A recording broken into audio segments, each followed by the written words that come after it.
Welcome to Your Mind is Trying to Kill You podcast. Join your host, Alexandros and co-host Vincent Byrne as they walk you through the deepest recesses of the mind and how it operates. They discuss all the reasons why our minds persistently get in the way of our evolution, growth, and our success. But crucially, they also teach you what you can do to change your destiny. And now, here's your host, Alexandros.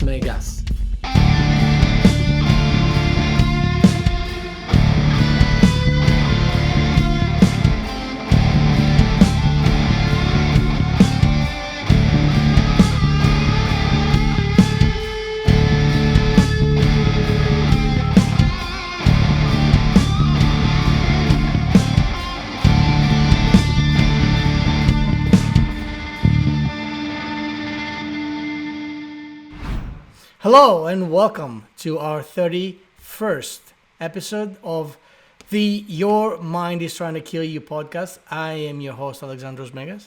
And I'm your co-host, Vincent Byrne. And today, we are just striking a conversation in the moment. So bear with us. If we sound insane, that is probably because we are. What is today's topic, my friend? Well, I have my notes here prepared, and I've got one word, and it's motivation. Yes, I love this. I love this word. It's one of my favorite things ever. Motivation. You know, I have to say this before we start on this. When I had the initial insane idea of starting this podcast with you, there was one thing that weighed, speaking of motivation, weighed the heaviest in me deciding to definitely go ahead with it.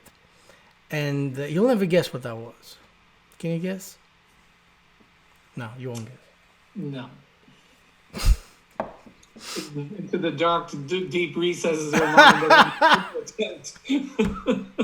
Yeah, it's like you're probably safer not to guess. No, it's actually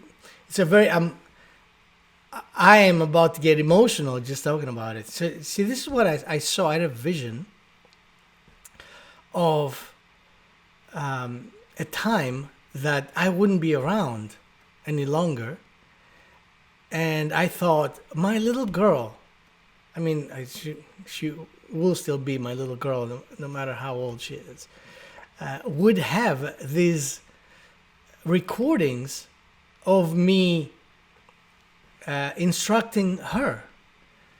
And I thought, wow, that is such because, you know, we get so busy and so tainted by everyday life that even though I do every chance I get instruct my little girl on things, on, you know, life things, you know, but it's never going to be like, okay, I'm not going to lecture her on stuff. You know, I don't do that because I know that doesn't go well with people, especially children. So I thought to myself, wow, what a perfect way for me to have a fun life instructional, hours of it, as a matter of fact, for my little girl, for my baby, for my daughter, when I'm not around, to have these conversations with her.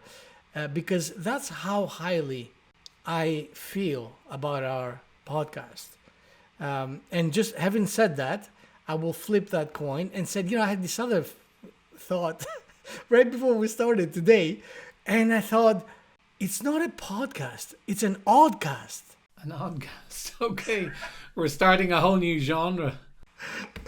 I think so. This is an oddcast. Yeah, so motivation then becomes that thing for me, or I believe for anyone, that fulfills a part in their lives that has holes in it. You see, I've always wanted to start recording videos for my daughter. For when I'm, you know, or just writing I started writing a journal just for her. But then I'm thinking to myself, what better instruction for her to get than see me and almost always in a jovial mood, goofing around, and have a perfect balance of insanity, laughter, and seriousness and wisdom on these things. So there you go. What do you think about that? No, I think it's great because I think the thing that I learned in coaching is that people don't take advice, they don't take instruction, even though they might listen. And I know it's different with kids; they rarely listen.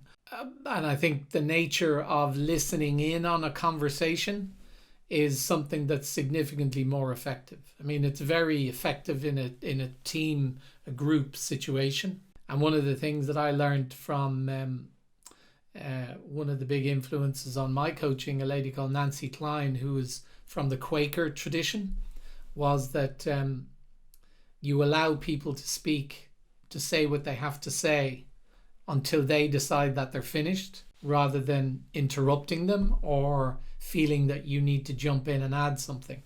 And by virtue of doing that, you allow people to really think and to express themselves properly, and probably to dig down deeper, to bring up ideas and thoughts that they probably wouldn't have brought out in the normal superficial surface kind of conversation. And I think that's what comes out a lot in our conversations.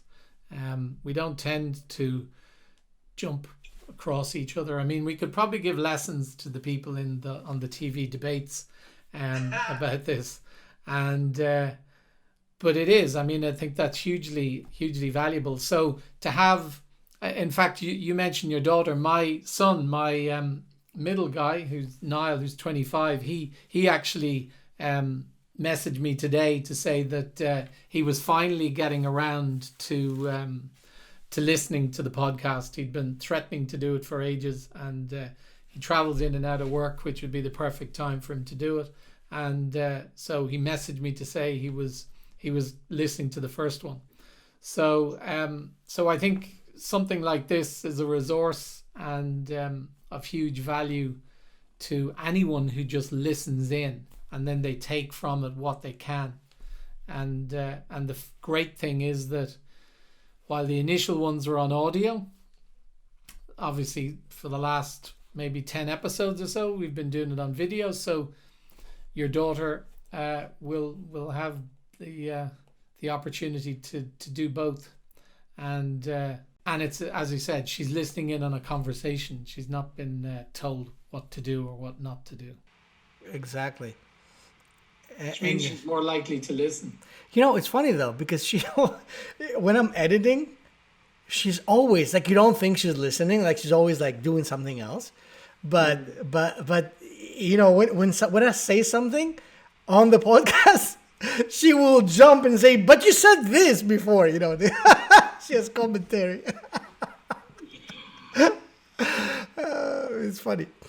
So, therefore, since we are talking about motivation today, motivation is one of the, am I wrong? And you as a coach would know this even better, is one of the huge problems or issues, I guess, people have in their lives, in today's life. Am I right about this? Yeah, I mean, I think I've just actually finished a book. I referenced it a few times in some of the posts that I've done lately, called Tiny Habits. And it's a really interesting book by a guy called BJ Fogg.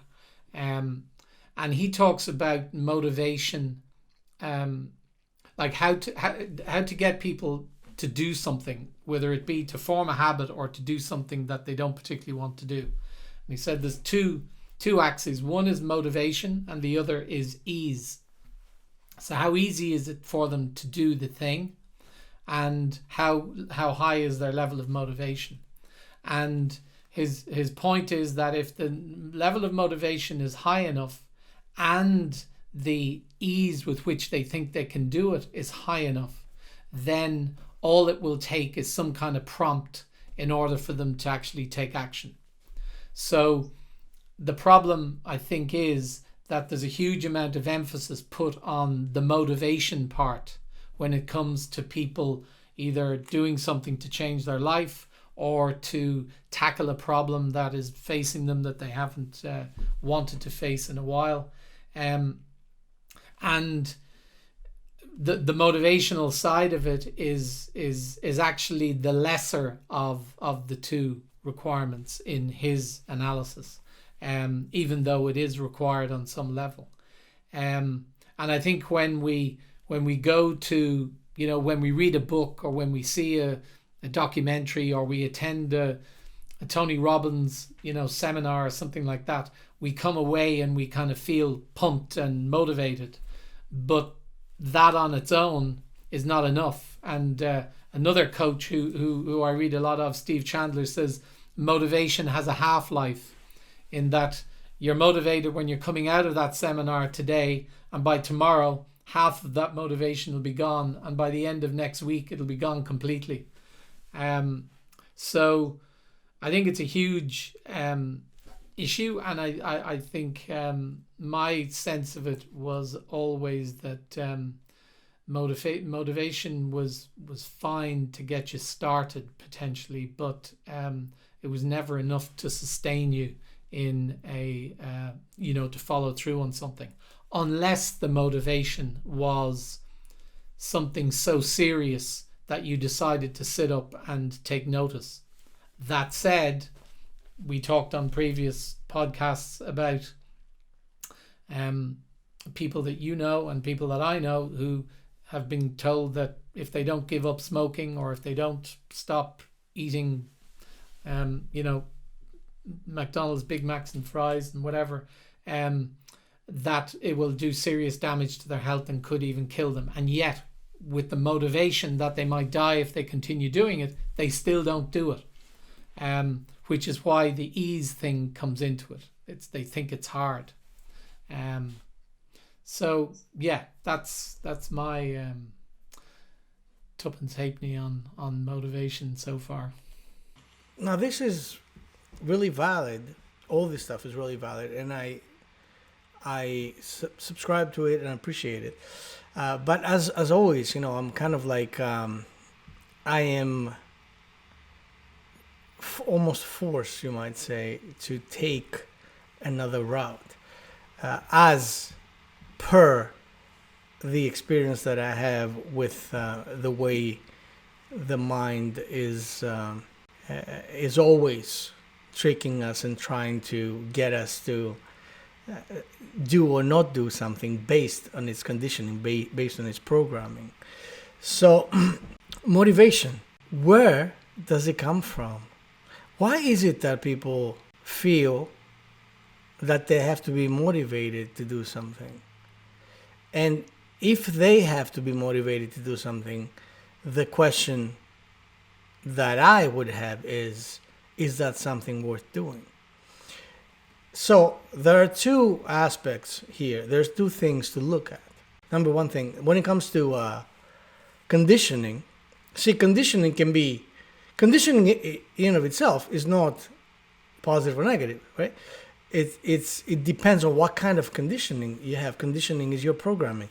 Now, programming is always necessary for a computer to work. But the problem is that in most cases, in today's life, our programming ends up being negative, which is to say, it goes against us. It doesn't serve us, it goes against us. It doesn't serve our best interest. So, and by the way, there's always, since we're talking about motivation, right, we're always motivated. So that's a concept we don't usually get to hear about. So what is it? What in your, what is your definition of motivation? Motivation is that which drives us to action, right? Okay. And that process that drives us to act. But at the same time, the definition of action could be serving us or not serving us, right? So if I am sitting in bed with a beer in one hand and the remote control on the other, that stems from a certain kind of motivation that I have. And that kind of motivation is prompting me to take action and do this versus doing something entirely different that would be serving for me. So we're always motivated. The problem is the distinction between good motivation, serving motivation, and non-serving motivation. So as we know, the subconscious mind, being a child in nature, doesn't know the difference between positive and negative. It doesn't know. It takes instruction by you might say by a well-trained, by a disciplined conscious mind. So what we use to program the computer ends up being our motivation. So if our motivation is to not take action, because that's also a form of taking action, right? Not take action, then why does this happen? Why does this happen? Why am I not motivated to go out there and be like an entrepreneur, or to just take on a new skill every month, or to manage to improve my health, start a garden, whatever, do the things that make my life worth more? Because, if we view our lives from the perspective of real estate value, right, if we are an estate in and of ourselves, then we understand that if you just take a shit in a different room in your house every day, and light fires in the house, to just kind of like roast marshmallows, or just completely let everything run down in the outside and the weeds and everything, then if that was a time to sell your house, right, the value of your estate would be shit, quite literally. So then if we view our lives from that perspective, it's easy to see whether or not we are taking measures towards improving the value of the estate or degrading the estate. So once we know that, once we know which one is which, then the only question is, why am I driven to degrade my estate, right? What do you think? Yeah, it's back to this thing about what does the subconscious find is, if it finds that something is difficult or painful or likely to be, then it's, as we said before, it's going to avoid it. Whereas if it has the sense that something is easy, then it's going to more likely move in its direction and take it on and do it. So the things you describe, if you're not inclined towards doing hard work, then you may be not particularly bothered about keeping your house clean or attending to the maintenance outside and the garden, etc. And so from that point of view, you could see quite easily how you could fall into that kind of way of operating if you just don't care. And sitting in front of the TV with the remote control and a beer and some chips or whatever, that's easy compared to doing the work outside. So if your subconscious has that choice each time, it's always going to push you towards the stuff that's easy to do, which it finds more enjoyable. But here's the question: why? Of course, the easy stuff the subconscious is going to jump onto, but there's another thing to consider here. It's not just the ease of use, if you will, that the subconscious is eager to jump on. Again, you have a child here. You're dealing with a child, right? The child is not going to want to do a chore if it's, first of all, presented as a chore, and secondly, presented as a complex kind of chore. In other words, that's when, it's too difficult for me. It's too hard for me to do that. I would rather, pretend I'm doing it so I don't get in trouble and do something else, right? So, but what if that chore was to open up a brand new horizon in that child's life chapter. Like, for example, my daughter keeps on talking about getting her own horse because she is a really good horseback riding. I mean, she's a little girl, but she started riding when she was 3 years old. She's now 7.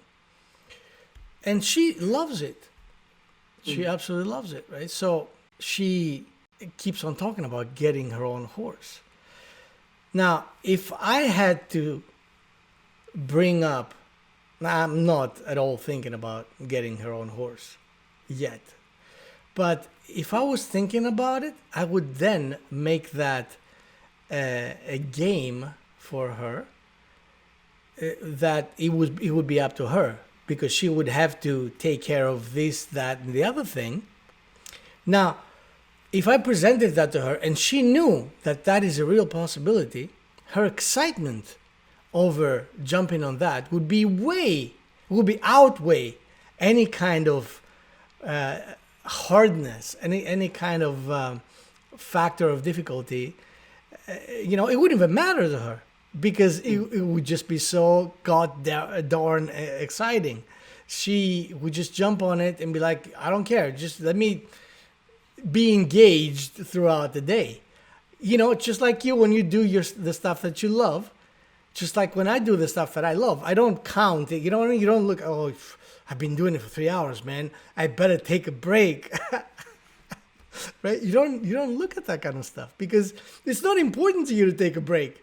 What's important to you is, like, even if you're exhausted, you're like, this is how I think about it, right? So I'm working on a new piece, or new music, whatever it is I'm doing, of a creative fashion, and I'm thinking, oh, I'm exhausted, but let me finish that part first.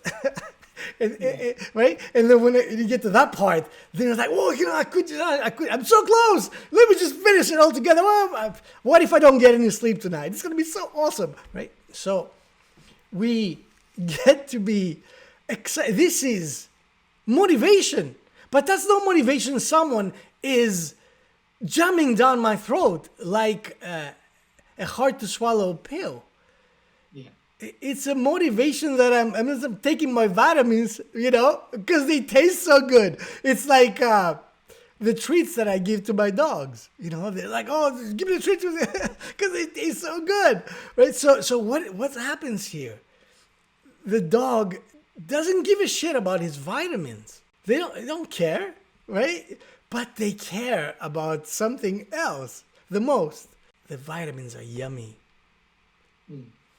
So it's about moving towards pleasure than it is about whether it's difficult or easy to do the thing.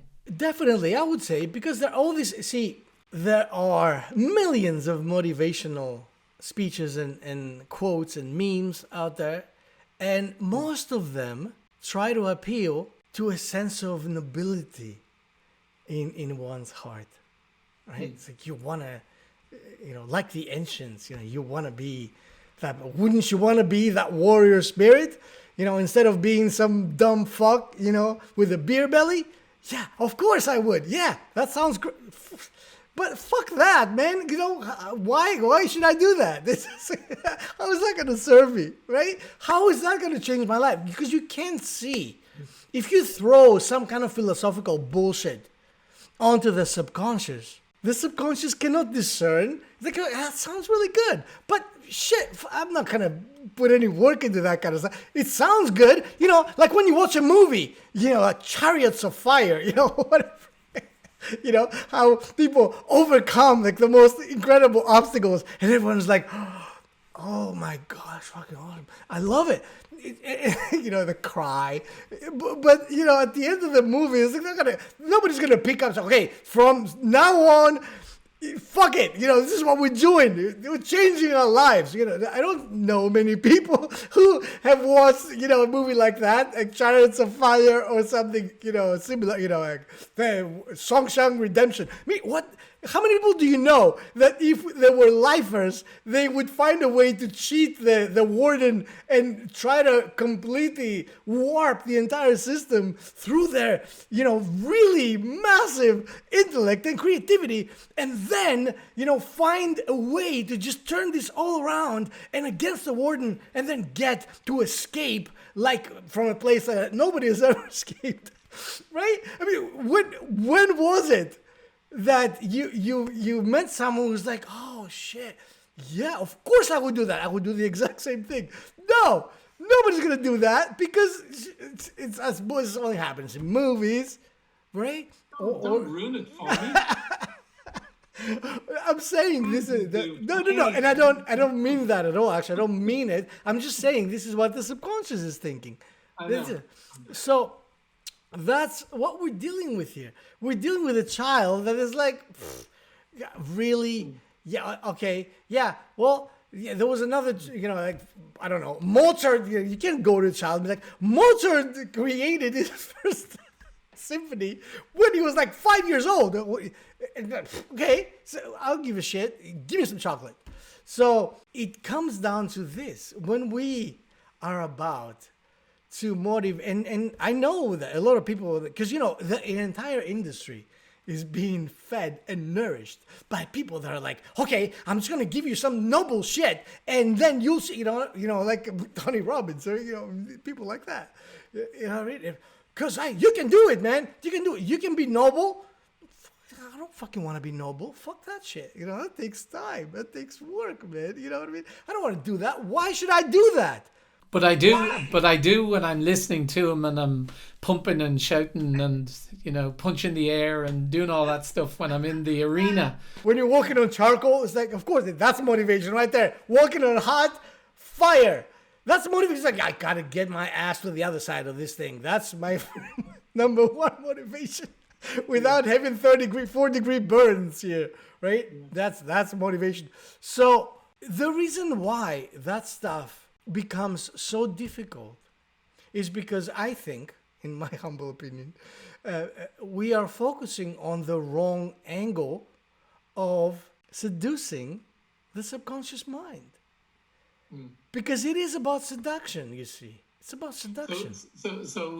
So if I'm getting it correctly, you're, instead of trying to, do the, almost like the way some of the teams, football teams are, the New Zealand All Blacks and stuff, the way they do their Maori thing before, a rugby match, and the way others do their thing to get themselves fired up. That kind of motivation is kind of to fire you up, to push you through, to go into battle and, go with all your friends and take on the enemy kind of motivation, where everybody's in it and does it together. And the fact that that's misplaced, because when you come out of that arena and you go home, and as I said, Steve Chandler says that kind of motivation has a half-life where it's, within a couple of days it's completely gone. That's not actually going to get you to do anything. It might get you to do something in the arena at that time, do something a bit, bizarre or athletic or whatever.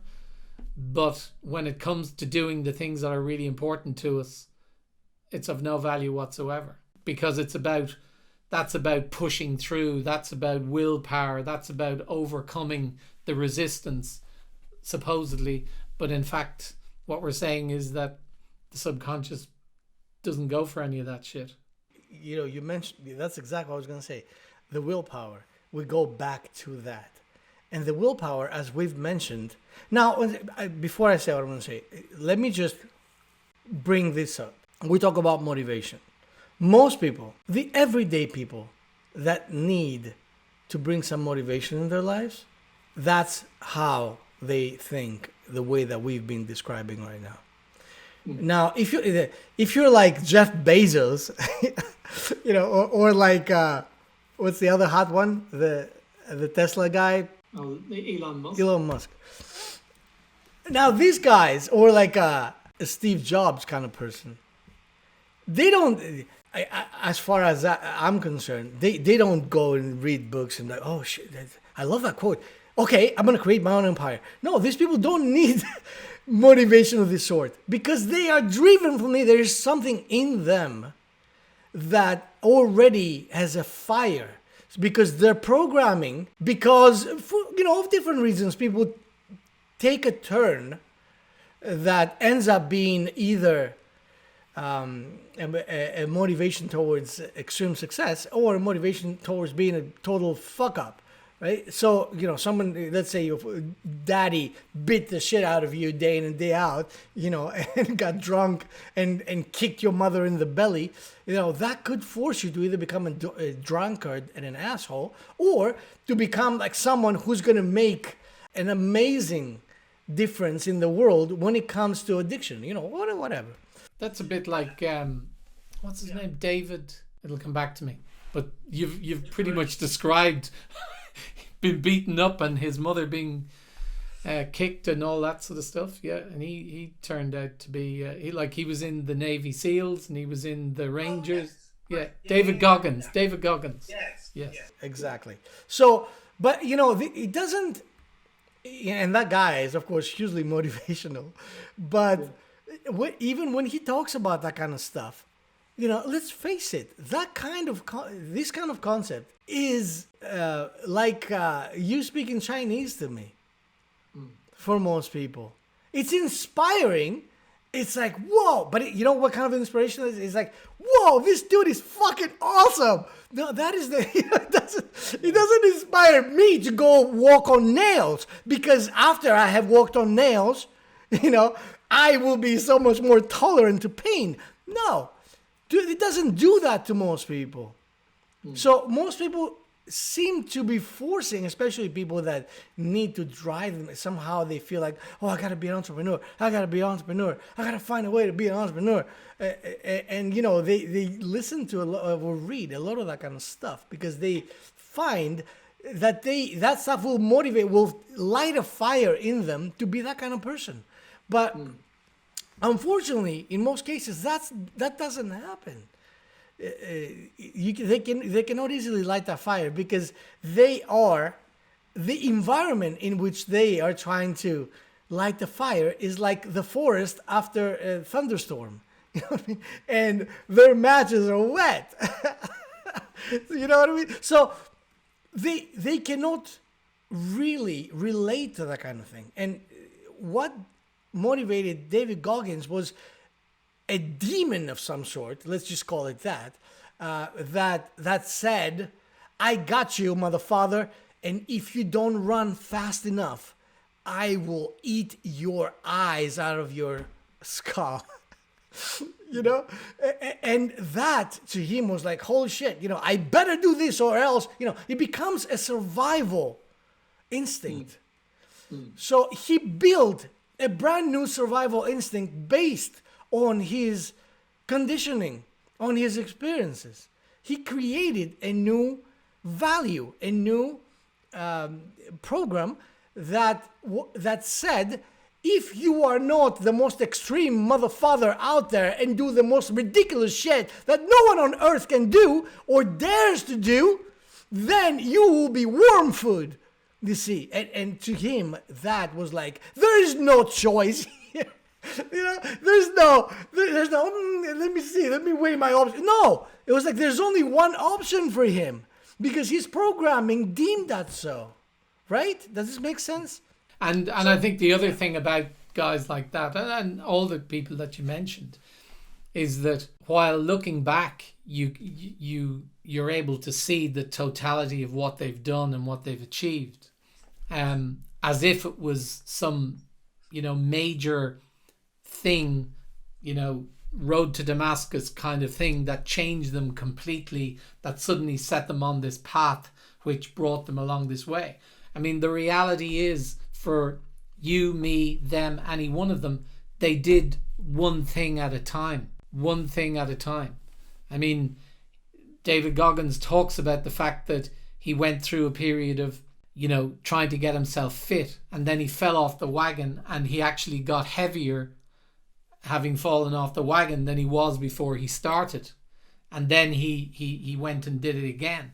But it was a constant struggle to just get past the next milestone and the next milestone, and he didn't even see them as milestones. He was just dealing with the challenge that was in front of him at the time.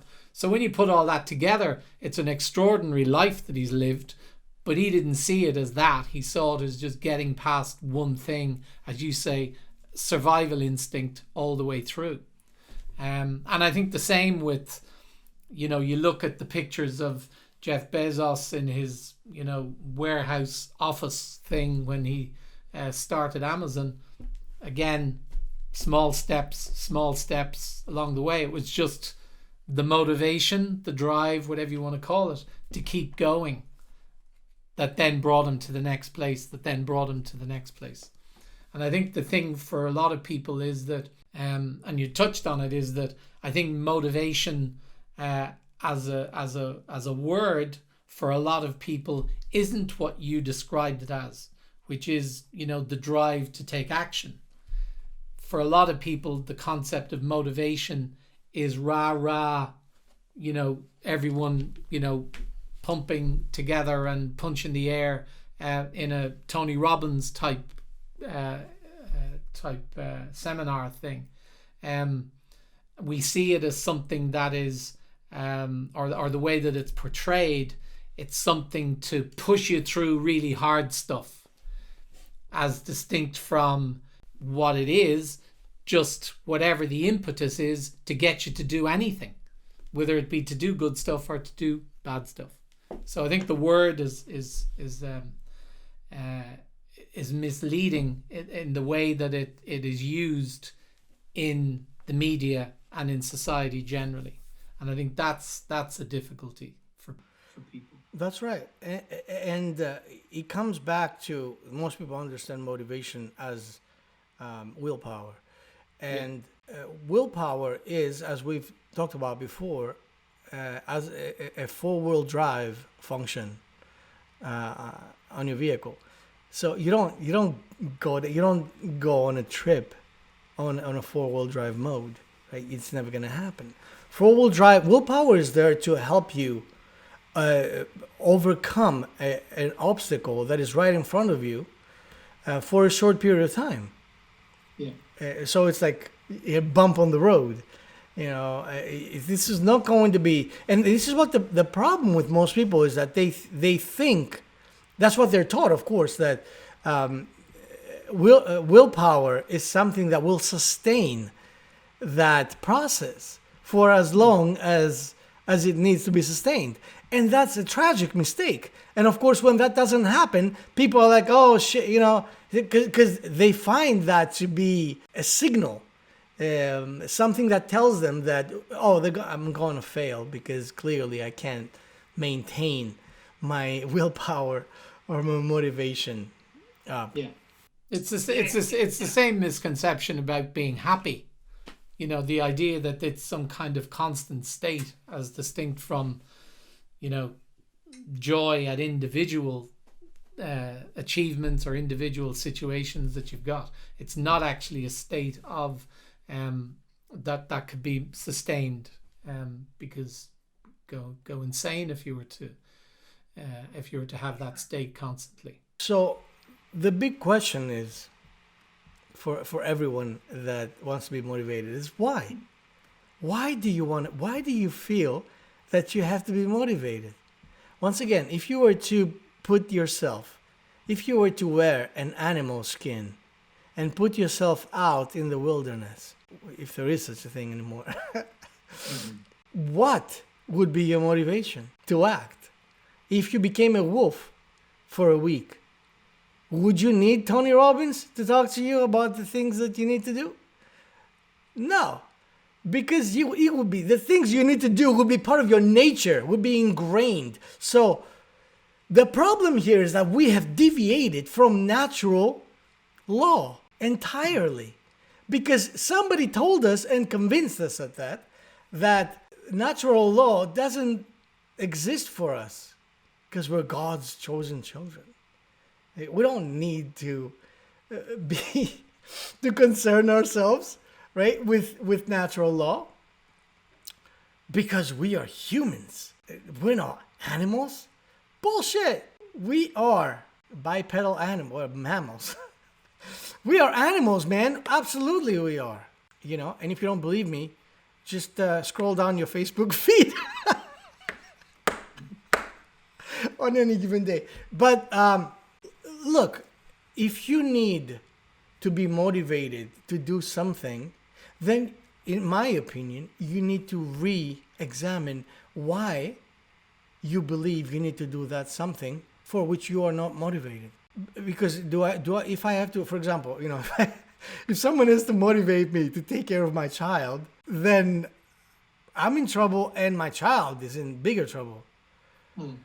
Right? And do I need someone to motivate me to be a good parent? I mean, don't get me wrong, there's plenty of parents out there that need some education on the matter, but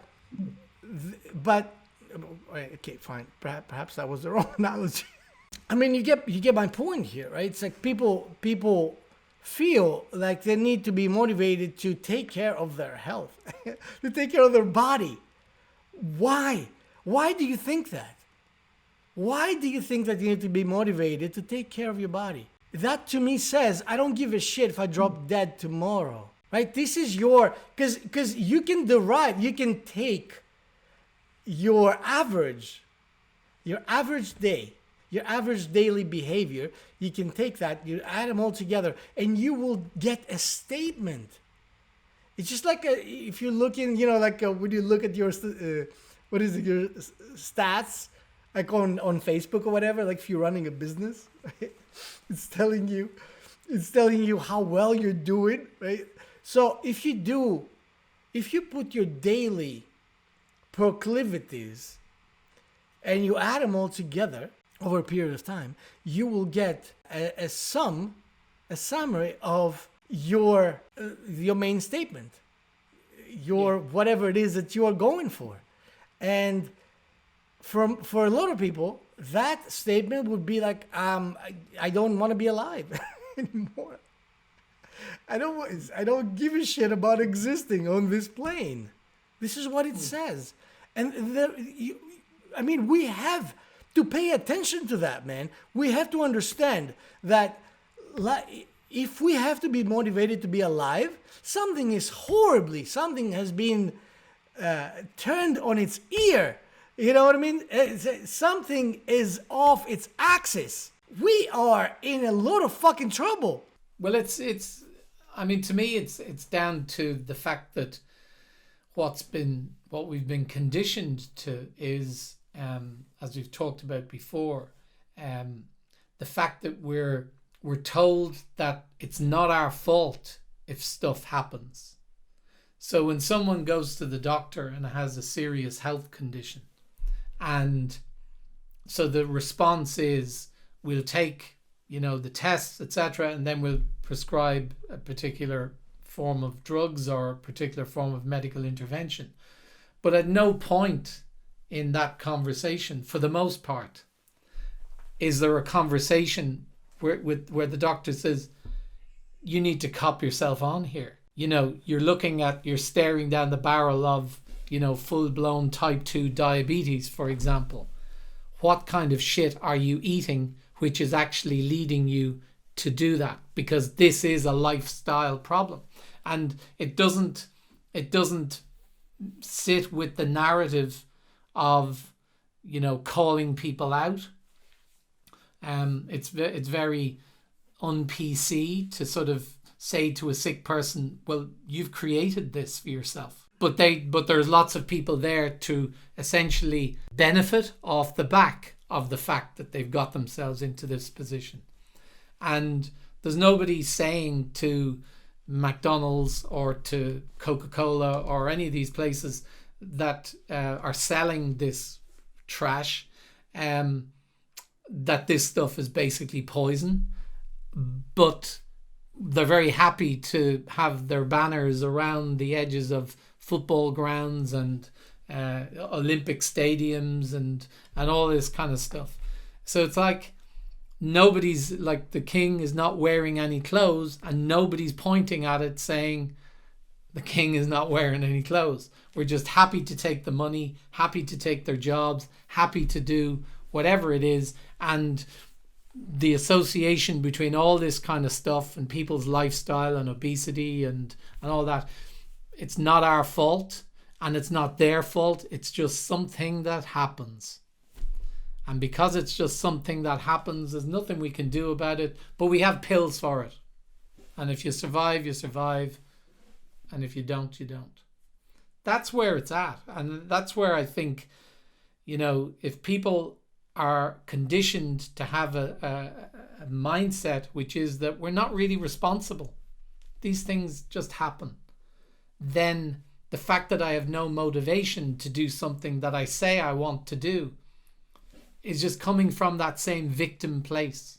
Therefore, I need willpower, I need motivation, I need to listen to Tony Robbins tapes every morning when I get out of bed, or even before I get out of bed, just to help me get out of bed, in order to move forward with my life. And that's the shit that people are buying into. Yeah, of course. So if, just like you mentioned now, if I'm in bed and I don't want to get out of bed, wouldn't that be a good moment to ask myself, why don't I want to get out of bed? And how many times do we get to ask that to ourselves? How many times do we get to ask anything of ourselves? See, it's amazing, right? We don't get to. I speak to myself, obviously, all the time. But the thing is that we have been a part of a, hugely destructive conditioning is the fact that we don't think we have the answers. And so because we don't think we have the answers, we don't ask ourselves things, because what do I know? If I knew that, I'd be doing it. No, because when you ask yourself, you are actually asking a part of yourself that is outside of that carcass that you walk around in. And this is why we do affirmations, right? What do the affirmations do? The speech coming out of your vocal cords creates a magical vibration, right? And we are energy, of course. We're all energy. And we create waves that reverberate all around us throughout the universe. So if I say something, that's why they say in the good book, right? In the beginning, there was the word. Right? Isn't that what? Absolutely. Word. So the word is extremely powerful. And that word comes not out of a flesh and bones meat suit. It comes out of somewhere else. So we say these things. We will say a mantra, or we'll turn an affirmation into a mantra, because that mantra will, the more we do it, the more it will affect this meat suit to become ready to act upon that which our spirit came in here to fulfill, to do, that kind of act. Does this make sense? Yeah. What's your take on this? Well, I think it's getting back to the fundamentals of who we are. And again, it's recognizing the fact that we have been, I mean, you mentioned it earlier, we've been moved away from our nature. And we've been moved away from our nature, and our nature essentially is that we have the ability, the power, the ingenuity to take care of ourselves, to survive and actually thrive. And we have all that within us. But that's been conditioned out of us because we've been told that we need to rely on these other people who are going to tell us what to do, or we're going to rely on these other people who are going to take care of us. And therefore, we've been effectively, well, as you said, denatured, but we've been conditioned to believe that it's not possible to do what's possible to do, because it suited people to be able to control us that way. So it has to start with us believing that we're more than we are, and not just more than we are in terms of flesh and blood, but also more than we are in terms of spirit and energy and our connection with source and all of that. Whether you're religious or not, You know, that's there. If someone has ever been, and I mentioned it recently, if someone's ever had the privilege of being with someone when they passed, the difference between that body beforehand and afterwards is like night and day. It's like as if the electricity has been taken out and all of a sudden everything has changed. And that is there, and that's within us, and that's the source of our connection with each other, and our connection to the earth, to this, with the matrix, whatever we want to call it. We are incredibly powerful, but we need to start believing and understanding that we are, and that we don't need to rely on anybody else in order to demonstrate it. So to me, that's the big tragedy, and also the great fraud that's been perpetrated on us by others who sought to control it. And it leaves us in for a lot of people, a very pathetic state, that they need some kind of external motivation to get them moving, when if they really understood and really looked inside and really spoke to themselves, they would see that they already have everything that they need. That's right. Very well said, my friend. Even the dogs are howling. It's confirmation of the universe.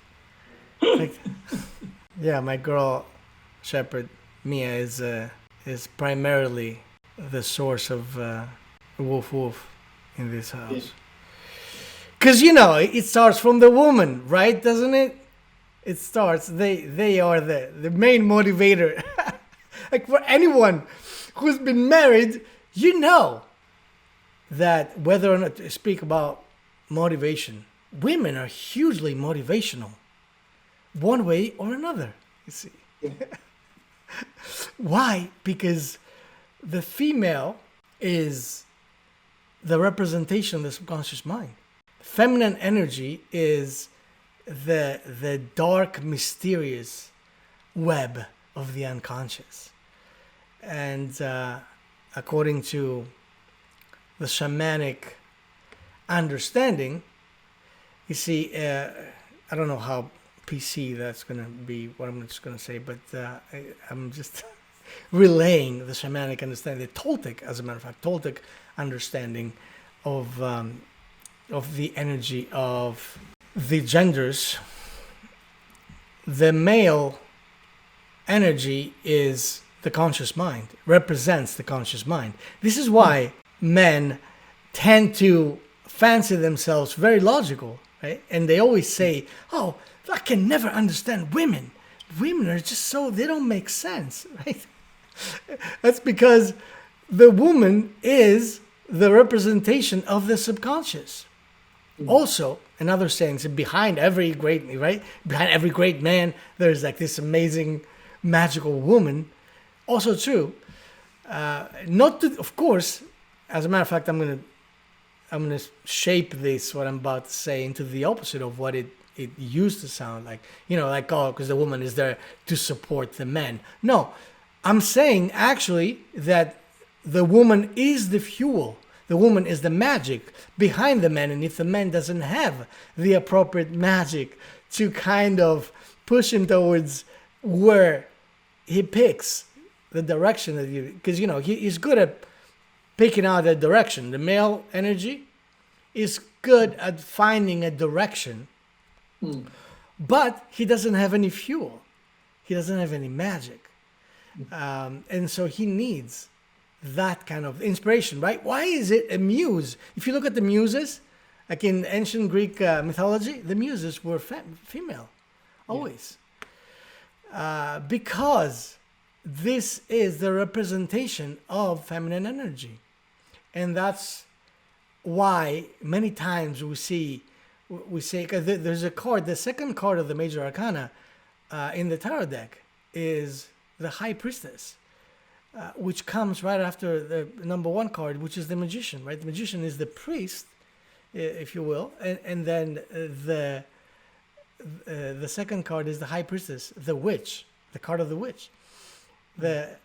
And within that card, it's been indicated that there's a veil. There's always a veil. It's like the ancient Greeks used to have an expression for that. It's like the soul, the energy of the female is like the abyss, like an ocean.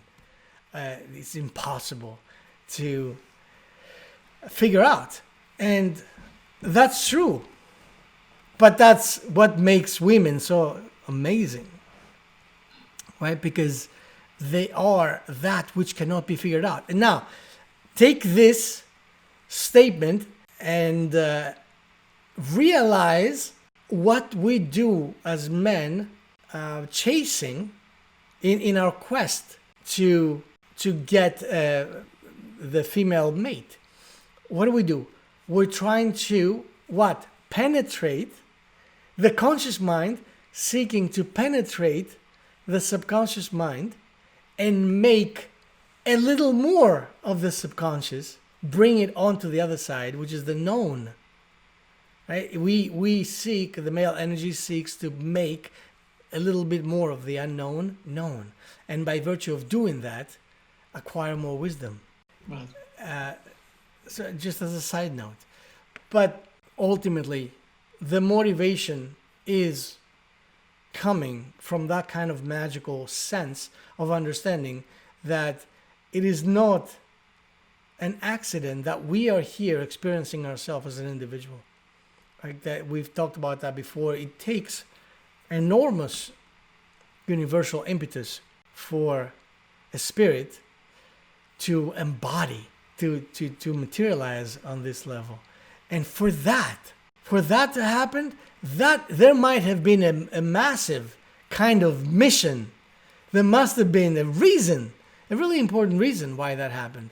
So, as far as I'm concerned, this is an important enough motivation for anyone to understand that perhaps if you're not motivated, that means that you have forgotten, you have been disconnected from your mission, because there is one for sure.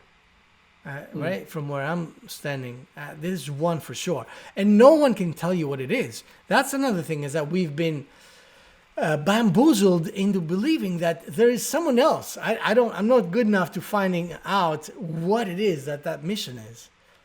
Right? So I have to look to a guru of some sort to tell me what my mission is. How is that even possible? Right? It's like asking for someone to tell you how to breathe. Please tell me how to make my heart beat the proper way. Otherwise, I'm going to die.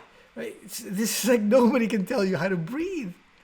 And that's back to the point I'm making, that you know, this conditioning that we need to rely on others for whatever. I mean, it's everything from they look after us because our business isn't working. They look after us because our health isn't working. They look after us because we don't know what we're supposed to be doing, what we're supposed to be achieving, or what our purpose is. But they'll tell us. They'll help us find it. And it takes us away from spending time with ourselves to answer these questions for ourselves. That's right. And who wants to do that? I don't know. I have to say that for a long, long time, longer than I can remember myself, well, I don't know if that's possible, but I have been enjoying my own company. I never was bored, like, oh, I don't know what to do, but I'm by myself. I am by myself in the house. Well, that's always been exciting for me. You know, I love, hugely adore, of course, and appreciate my family being around. But when that was not the case, several years back, you know, I lived in an artist loft that was 1,800 square feet with 15-foot ceilings and huge windows, right? I used to bike around this. It was a one huge space. And I would just work on art that was just massive, because usually my originals are big, large formats. And I would work on several pieces at the same time, covering, you know, half of the space. And I never knew where time went. Like, there was never a time where I was like, oh shit, what am I gonna do? What time is it? What am I gonna do until I have to go to sleep? It's never the case. It never has been the case with me. As a matter of fact, I don't have enough time in the day to do the things that I love to do. All the things I love to do, I don't have enough time. I have to compromise. I always have to compromise, and that's why sometimes I jump from one creative aspect to another. Like, okay, I've done 6 months of creating art. Now I'm going to do 3 months of creating music, or just interchange. Like, one day I'm going to do that, the other day I'm going to do the other thing. But learning to be with yourself and love that creates a certain kind of inner magic that tends to grow by the day. The more you do it, the more you sense it, the more you understand. It's like if you know how many people, like, and as I'm saying that, I haven't had the chance to do that exact thing yet, but people do, they go into an isolated location, which I live in one, but I'm not isolated because I have all other kinds of distractions. So people go like to a mountain or something, and they don't see or talk to anyone for a couple of weeks. And always, all the people that I've talked to that experience that, they always have some kind of magical interaction. Like they start seeing or talking to the guides or getting insights that are massively important to them, and they return different people. Yeah, that makes sense. But it takes a certain level of embracing your insanity to step into that kind of setup. But it also, part of this thing as well is that we've also been conditioned to think that, we need to be occupied all the time. We need to occupied, we need to be entertained, we need to be doing something, compelling, rather than this idea that, no, you don't have to do anything. You can just go for a walk, not because you want to be more fit, but just to go for a walk. You can sit and do nothing for a while. You can meditate, whatever. Not because you want to have a meditation practice, but just to experience the idea of having a period of solitude and meditation. There's always some kind of driver to it. And I think the idea of just slowing down and focusing instead on just, if we're going to do something, just do it for the sake of doing that, not because there's some alternative motivation behind it or reason behind it.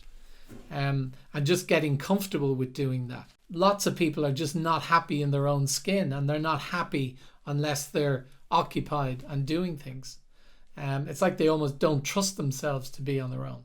So it's no wonder that we don't find the space and time to actually spend time with ourselves, to think things, to ask ourselves those questions that you talk about, because we're just not used to it, and we feel hugely uncomfortable doing it. Right.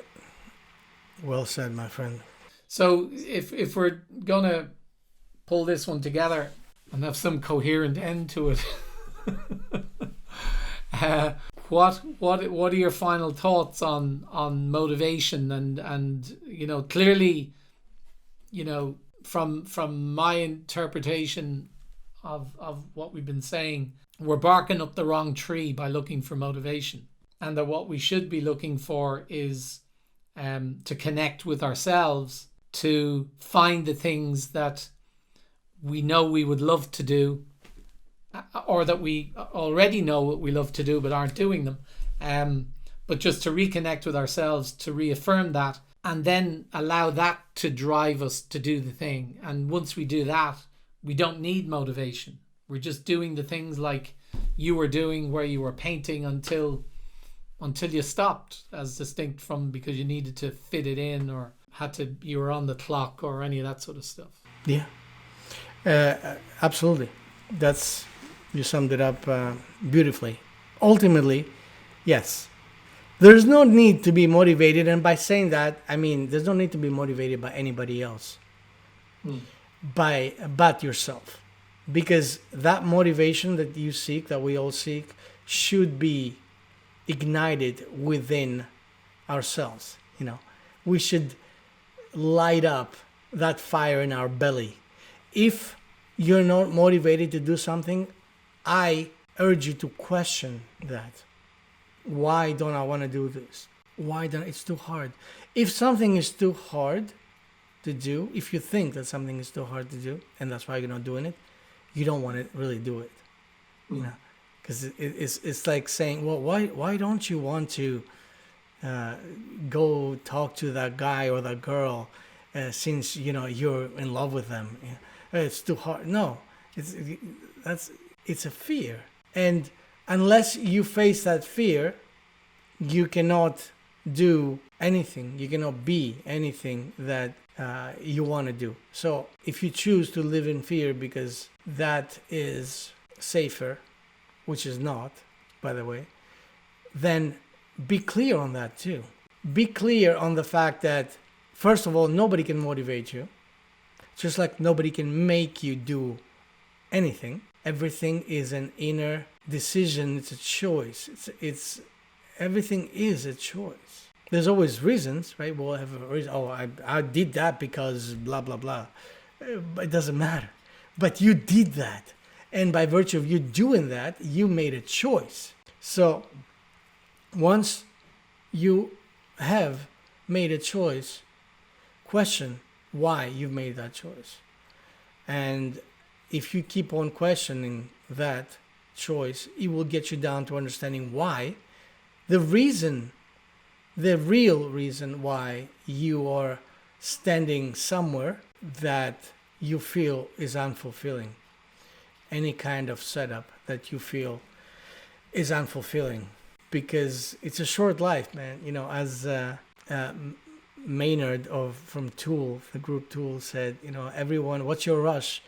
Everyone will have their chance to die, and referring to someone who wants to commit suicide. We're all going there, man. This is a very brief segment, brother. Very brief segment. And for example, Eddie Van Halen, he died like a couple of days ago, and everyone is like, oh my God, But look at it. Yeah, of course it's tragic, because this guy lived his life creating something that made us feel good, that fired us up, that created that motivation within us to do stuff, to go out there and claim life in one way or another. And so this guy goes now, and everyone feels a void. But this guy lived a life that is extraordinary. And how many people get to live this kind of life, this kind of ballsy, daring, kick-ass kind of life? 65 years, as far as I'm concerned, he lived like 10 lifetimes of the average human being. And God bless him, wherever he is. I hope he is riffing. I'm sure he is. It's like in guitar heaven.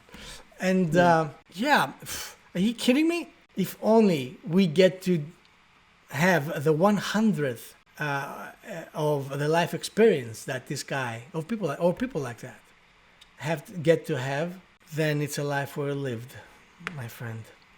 And that's that's all I have to say about that. Okay. Also, before we close, I want to remind people we'll put that on the link too, to join our Facebook group, Your Mind is Trying to Kill You podcast, because that makes you cooler. That will make you more worthy. Think of all the people that will know that you belong, you're part of this group, part of the family of deviants.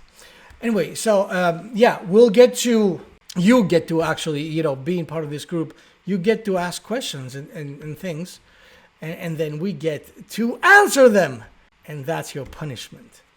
So until next week, my brother. Let's be careful out there. And don't let your mind kill you.